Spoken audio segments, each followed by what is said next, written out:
I'm Joanne Morecambe, a social worker, certified laughter leader, and joyologist with the World Laughter Tour here in Calgary. You probably know what a social worker does, but what else am I talking about? I'll start by telling you that the World Laughter Tour was founded in 1998 by psychologist Steve Wilson in Columbus, Ohio. Its grand vision is about leading the world to health, happiness, and peace through laughter.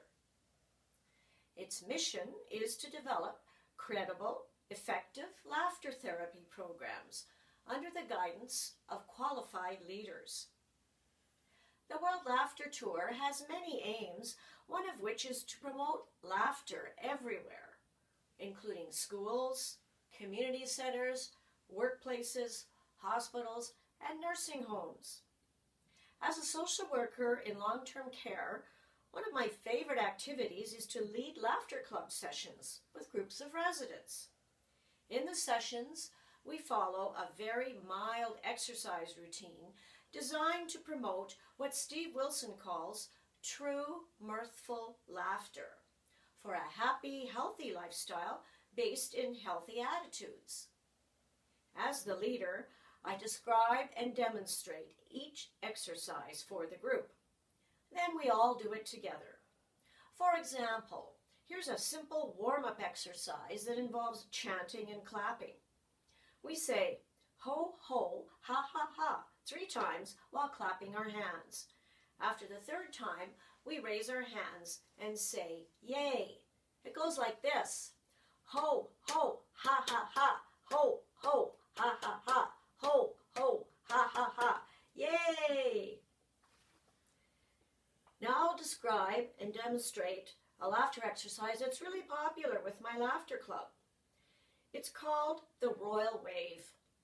We imagine that we're royalty, like Queen Elizabeth.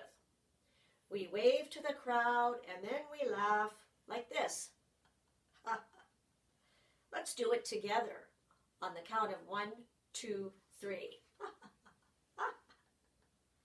For some reason, my residents love this exercise, probably because, as older Canadians, they're very familiar with the royal family, who probably have a great sense of humor. Let's hope so.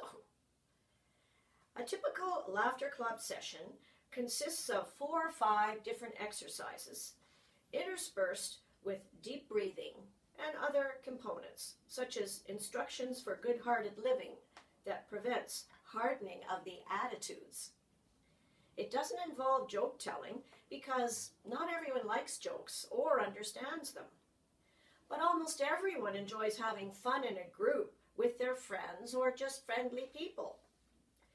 From beginning to end, a session lasts from about 30 to 60 minutes. Participants report feeling happy, relaxed, and other positive emotions. They also enjoy interacting with the leader and their fellow participants. This isn't surprising because laughter has numerous health benefits. For example, laughter increases endorphins, eases muscle tension, aids ventilation, boosts circulation, increases pain tolerance, burns calories, strengthens the immune system, fights infection, lowers stress, improves communication, social relationships, learning, creativity, mental fitness, and job satisfaction. The old saying that laughter is the best medicine may actually be true, although laughter isn't a cure-all or a substitute for primary treatments, but it helps those treatments work better and leads to an overall sense of well-being. It also makes the world a better place because when you and I feel good about ourselves, we get along with others. As the actor Alan Alda has observed, when people are laughing together, they're generally not killing each other. Plus, unlike taking pills for what ails you, laughter has no known negative side effects, and it's cost-free. Laughter's all good. Now I'll focus briefly on laughter and humor's amazing ability to enhance creative thinking, because we all want our brains to function well, especially as we grow older. Laughter and humor help to develop divergent thinking, which is spontaneous, free-flowing, non-linear, flexible, spacious, curious, and playful. It looks at the world from new and different perspectives, rewrites or ignores the rules, defies convention, questions everything, takes chances, and chooses the road less traveled by.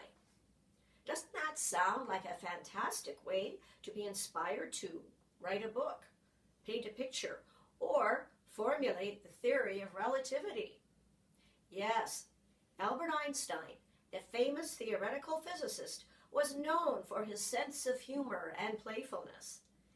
He also said that imagination is more important than knowledge, which suggests that he was a creative and serious thinker, probably both at the same time. It further suggests that small acts of creativity can lead to much bigger ones, including scientific discoveries. Speaking of small and creative, the classical composer Mozart started playing musical instruments at age 3 and composing at age 5. As an adult, he enjoyed practical jokes and racy humor, a type of flexible thinking that possibly helped him write operas and symphonies. At the other end of the age spectrum, the artist Grandma Moses switched from knitting and embroidery to painting in her late 70s. She was also known for her quick wit until she passed away at 101, proving that laughter and humor can add years to our lives as well as life to our years. At this point, I'm going to change topics and talk about a creative pastime of mine, which is writing poetry. The type of poetry I write is called haiku, spelled H-A-I-K-U, and it started in Japan in the 17th century. It's still popular today in many countries and many languages.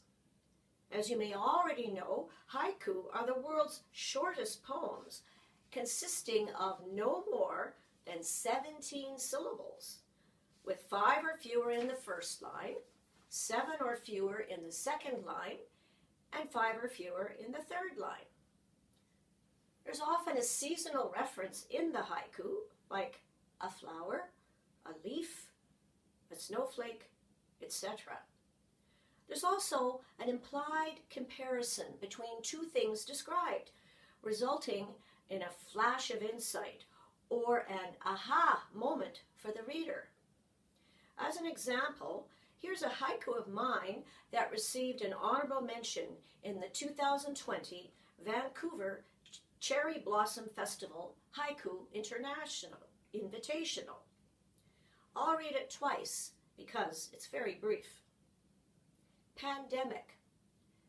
The cherry blossoms fall and fall. Pandemic. The cherry blossoms fall and fall. Here I compare a contagious virus with falling blossoms, which at first glance seems a little jarring. Yet the blossoms appear to be sad and grieving as they flutter to the earth. Of course, flowers don't have feelings, but someone watching them fall might make the connection, especially if they've experienced a pandemic-related loss. I was inspired to write this haiku by the word blossom, which includes the word loss.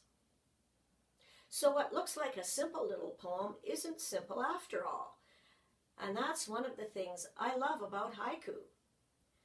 I love haiku so much that I've published 5 poetry collections, and the most recent one is titled Big Blue Sky, Haiku and Reflections. In the book are 20 haiku with a reflection for each one.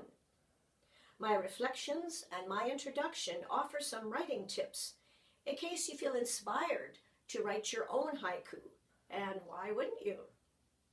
Here's the haiku that lends itself to the book's title. And again, I'll read it twice. Big blue sky, today's to-do list is set aside. Big blue sky, today's to-do list is set aside. In this one, the sky and a list are compared, and at first there's some mystery because it's an unlikely pairing. The mystery is cleared up in the third line, which hopefully ends in an aha moment. In other words, you as the reader realize that being outside and enjoying some me time are more important than ticking off items on a list of chores. Is this spontaneous, playful, and unconventional behavior? Yes. And it may also include laughter and a creative breakthrough.